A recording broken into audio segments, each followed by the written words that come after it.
Hello, welcome everyone. Today we're doing a live training session on building reports inside of HubSpot for the sales room product in Arrows.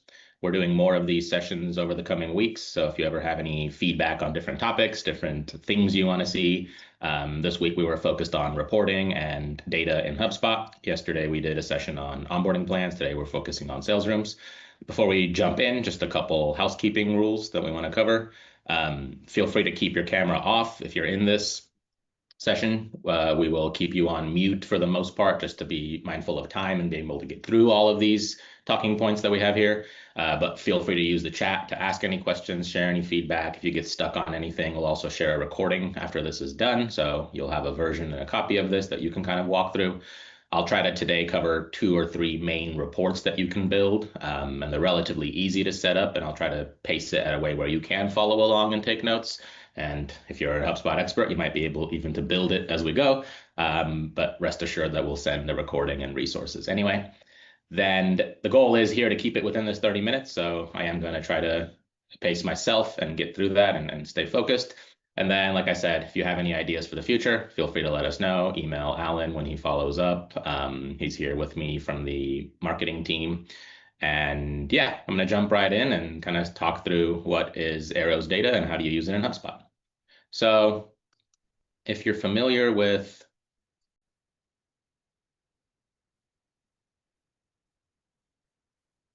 oops. Oh no. Let me reopen that importance page I need.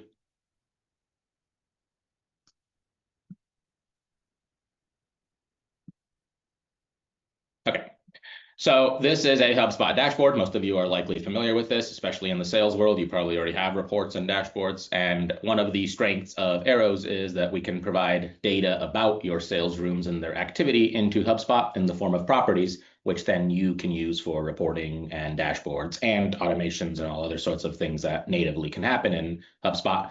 We have sessions on those in the future as well. For today, we're focusing on some of this reporting.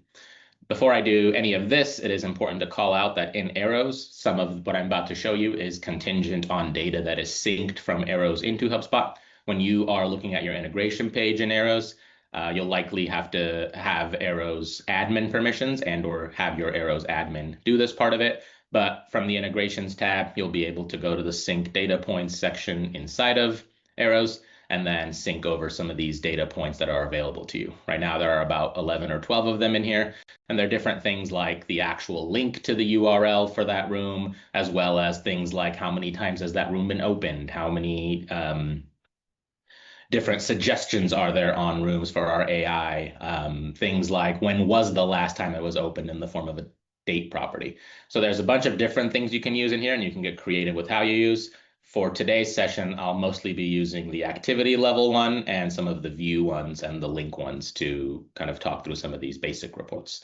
But reading between the lines here, these are just properties in HubSpot on the object you're using to manage your sales process. Most commonly, that is the deal object. So these become properties on the deal object, and then you can use them accordingly in reports and so on. So what I want to show today is this activity level by different deal stages. Activity level is something that is measured inside of the Arrows room itself. When you're looking at a specific room, there are 4 data points for what we call activity and measure as activity. Unopened, meaning the room has never been opened. Stalled, meaning it hasn't been opened in 7 days. And then hot and engaged are ones where you can kind of set the criteria, but generally these are, it has been opened in the last 5 days, or it has been open in the last 3 days, and you get to pick what that variance is on your template. For the sake of this, and to quickly show you that in here as well, just to kind of connect those dots, when you're looking at any template inside of your rooms world, this activity level does break down what those different things are. So said differently, you can use this to understand, all right, this room is really active, let me jump in and follow up, or this room has not been active at all, let me jump in and follow up and determine how you want to use that. So when I come back here to our dashboard to set up this report, let's jump into its setup here.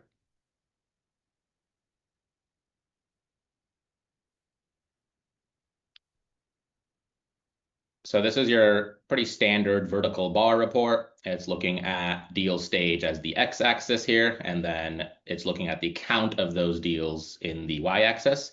So this is our sales pipeline in this example. If you look at filters in here, what we have is the deal activity level is known. This is that arrows property that's synced into HubSpot.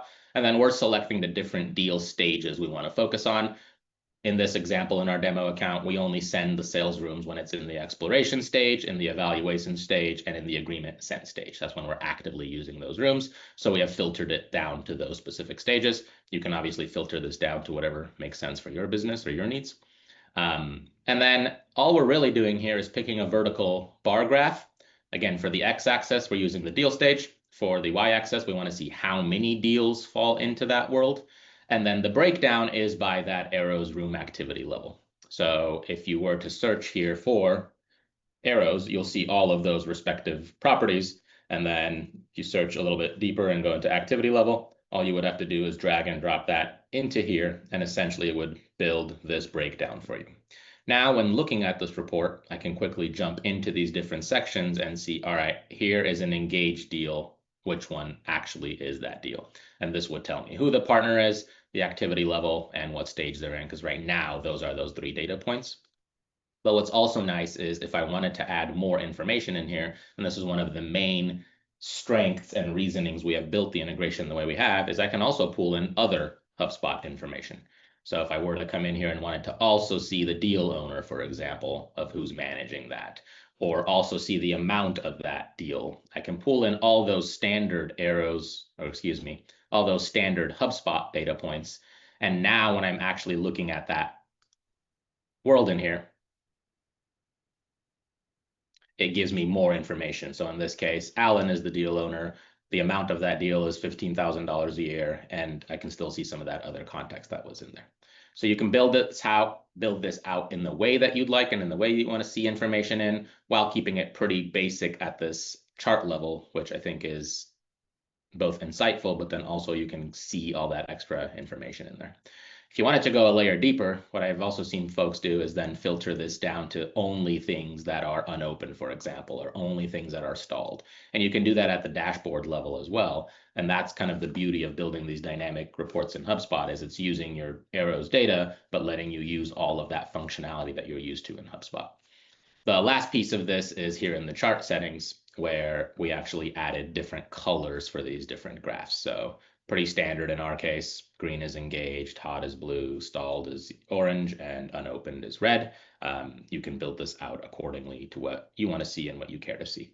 But this is an example of a pretty basic report using that activity level. And then when you're looking at it here in this dashboard, and if you're unfamiliar with dashboards, it's essentially just grouping different reports together. But now from this dashboard view, all that interaction that we were looking at in that report is possible. You can hover over these different columns and get a context of how many deals are in that stage and how many of them have been engaged with or not engaged with in terms of your sales rooms, and any additional context that you wanted to add would live inside of that actual report detail when you click and open it.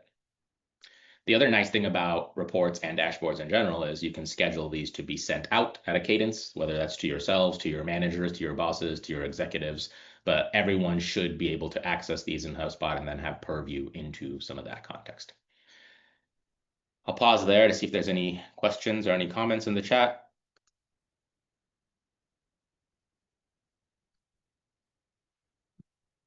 Nothing yet, so I will keep chugging along here. The next 2 reports I want to show are these up here. Part of the expectation that we have with arrows is if you're using sales rooms, it should help you make your process more efficient. It should keep your prospects more informed. It should keep your teams more aligned with what is or isn't happening. Our AI features inside of our sales rooms should make it easier for your team to be able to follow up with customers, update your rooms in real time based on activity. And so the hypothesis is that the rooms with, or the deals with rooms, should be able to perform better, close on average faster, and ultimately result in more revenue for the business. And what we're hoping to show here is some of that context. So for these, I'll actually build out these 2 different reports, but essentially it is you go to your Oops, let me start over in here.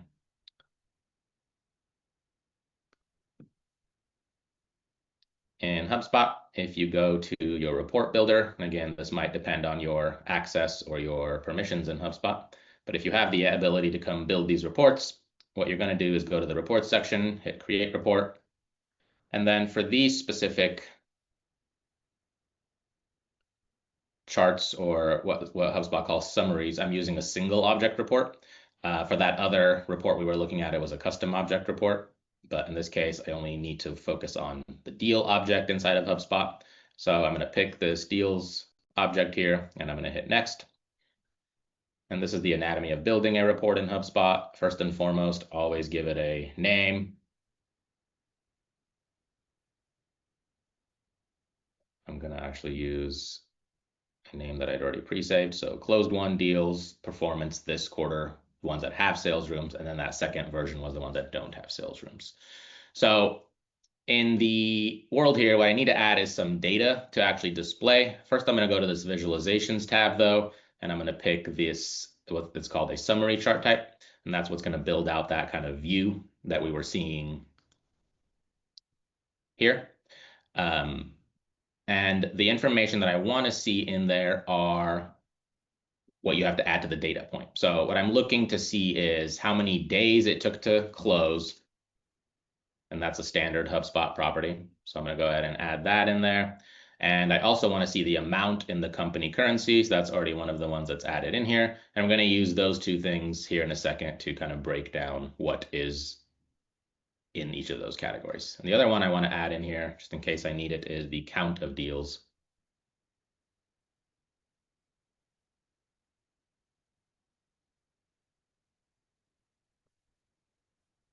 Maybe I already have it in there.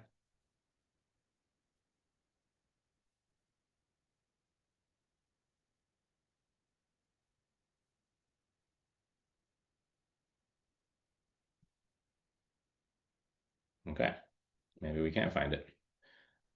It's in there though, I promise you. Okay, so I have these data points. Let's go to the visualization screen here. Oh, it is pre-built into here. That's why I couldn't find it.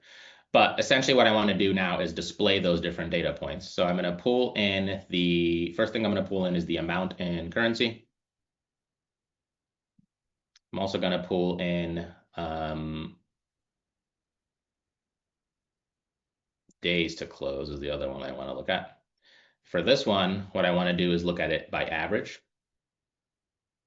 So that way I can get a sense of those deals, how long is it taking on average for them to close. And I'm going to actually slide this up into the first position here. And then for the amount in currency, the way we had it listed here is an average and a sum. So I believe you can add this twice in here. Let's do the average first. And if I come in here, you can add it a second time.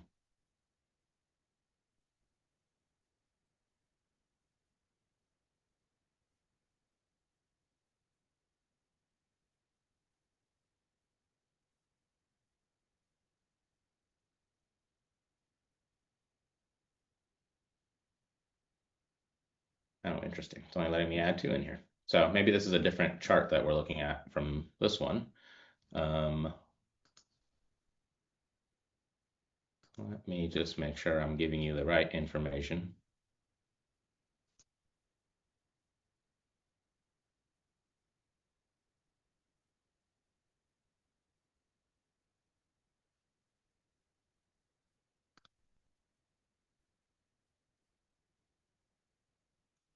Okay, let's keep going and see where we end up here. So for the sake of what I want to show in here, we also want to make sure that we're only looking at specific deal types. So that's where you add filters in here. And the filters that I want to add is I want to look at actually closed won deals.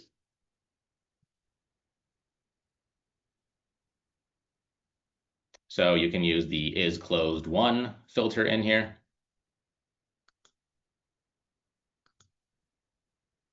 And then this is only going to pull in deals that actually are closed won.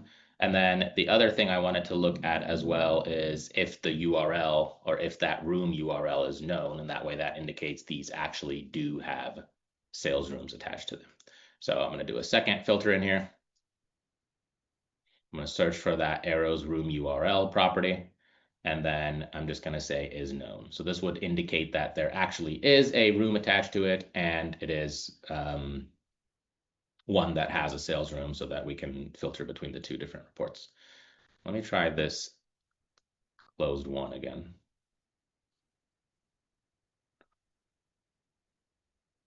I'm going to actually do it by deal stage here. And then pick is closed one in my sales pipeline.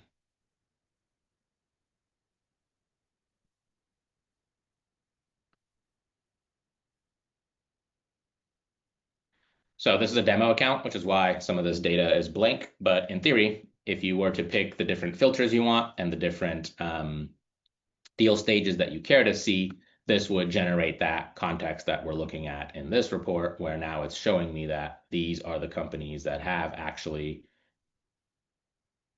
been closed one, they're within this date range, and they have an average of 28 days to close, and it's been this much in average revenue and this much in annual revenue for the company within that time frame. This second report, I won't go into detail, so I can show you a third report that I want to show, but essentially it's setting this up in the exact same way, and instead of having a filter for sales rooms URL is known, you would have one for sales rooms URL is unknown, and then that would filter out only to the ones where there is no arrows sales room attached to it, and you would get that same context just on the inverse side of it. And in this example here, you can see that those without a room are taking on average a little bit longer to close, and ultimately resulting in less revenue for the company.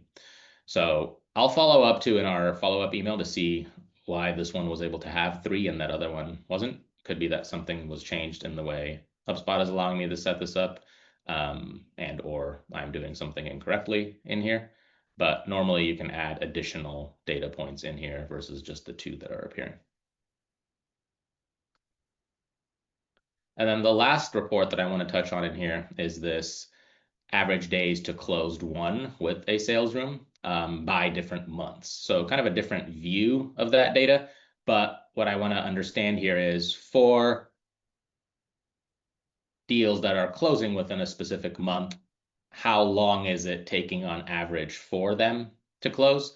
And then set some sort of goal, which is what this line across here looks like. So in this example, what we're saying is our goal is to be able to do this within 20 days.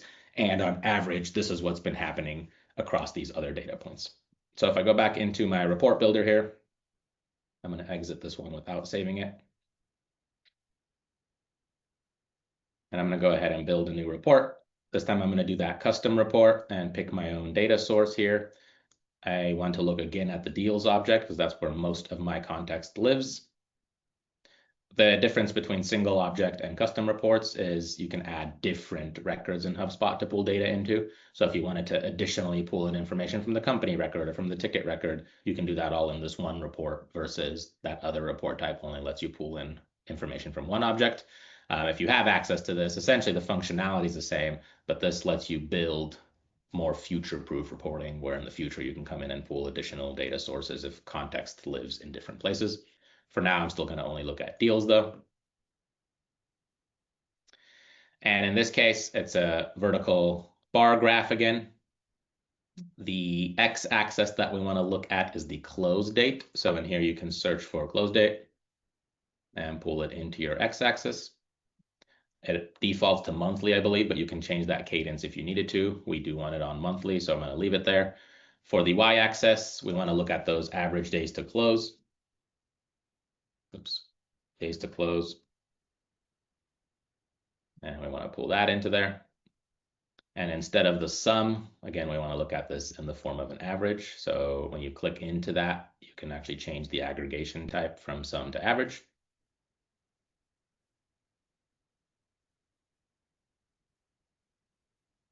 Now for the filters, what again we want to do is make sure that a couple things. I want it to be with customers that do have an Arrows sales rooms attached to it. So in here, you would search for that Arrows room URL again. Pull that into here. And we want to make this is known. So open that. It should default to is known. And if you hit apply, Now it's only showing me deals where there actually is a sales room attached to it. And the other thing I want to do is filter this down to a specific date range. And I want to look at it, let's say, for this year. So now it's only showing me deals that were closed this year and the average days it took for those deals to close within that month, the ones that were created in that month. And then the last component that we looked at in that graph was the ability to add kind of a goal line through here. So if you go to chart settings, once you have created charts, each chart type lets you do some different things in here. This one happens to have a monthly goal line in here. So let's say our monthly goal was for it to be within 30 days. You can add 30 in here. And now it'll add that kind of goal line across here, which makes it a little bit more visually easy to see which months you are within that goal and which months you're drastically over it, like May, for example. The other thing this highlights is if this truly were, let's say this is demo data, so some of it's intentionally jarring, but if it truly were taking on average 240 days in deals that started in May for them to close, what happened in May? Can we dig into that? Can we understand what happened with those deals? Were they just enterprise deals? Should this be broken out into different segments? Or is just poor CRM hygiene? Did we forget to mark deals closed won or closed lost and so on? So this helps you kind of sense both what is happening in your world, but also find some of those outliers or maybe gaps in the process where it highlights things that need to be adjusted process-wise. And I believe in our demo account, this was a different color. So you can also come in here and adjust your graphs and your bars to look and feel the way you want. Again, you definitely want to give your graphs a name or charts a name. And then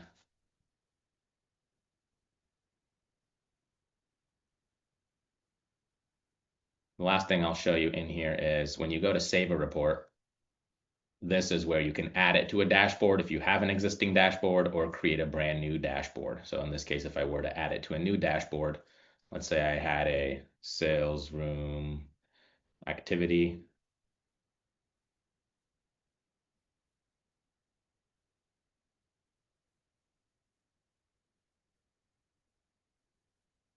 In this same flow, I can actually build a brand new dashboard. And then when I jump into that dashboard after creating it, I'll see that report I just built. You can customize this view to look and feel how you want. And this is how you would add additional reports into here as you kind of go along.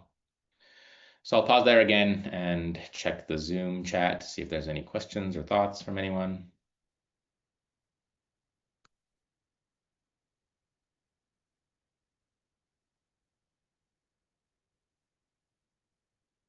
Looks like no one has any questions. So with a couple of minutes left, I'll probably pause there. If anyone does have any thoughts, feel free to chime in. Or Alan, Jamie, if you have anything to add, feel free to chime in. Otherwise, kind of to summarize everything here we chatted on, to build some of these reports, essentially your first step is to go into Arrows and make sure that some of those data points from Arrows integrations are synced into your HubSpot world. If you haven't synced any, I'll show you this in one of the different object types we support. Essentially, you're just picking the different data points you want. And if you scroll down to the bottom here and hit create and sync, the Arrows API will create those properties and put them onto that object for you in their own folder and in their own group. Then once you have those data points, you can use them inside of different Arrows, inside of different HubSpot reports to build out the different views, different report types, and different data that you or your team care about. Some of these basic ones in here, again, we touched on, but again, the concept is more so that you have access to the data and you can do with it what you want, and then ultimately filter it to how you want. So I built a lot of high-level reports here, but again, you can sort that down to different pipeline stages or different segment types or different industries. So any information that you already have in HubSpot now becomes a filter option or a view option or a sorting option to customize these really for your need based on the data that we give you access to.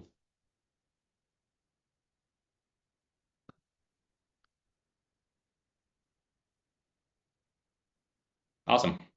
Looks like we have no other questions, so we will follow up with an email with some of this, some of these resources, as well as a copy of this recording. And again, look out for some of these future sessions on both advanced reporting inside of HubSpot, but we're also going to start digging into more of the advanced automations and advanced features inside of Arrows itself in future sessions. And like I said, to start, if you have any topics or things you want to hear us talk about, let us know, and we will schedule those into future sessions as well. Thanks, and hope you all have a great day.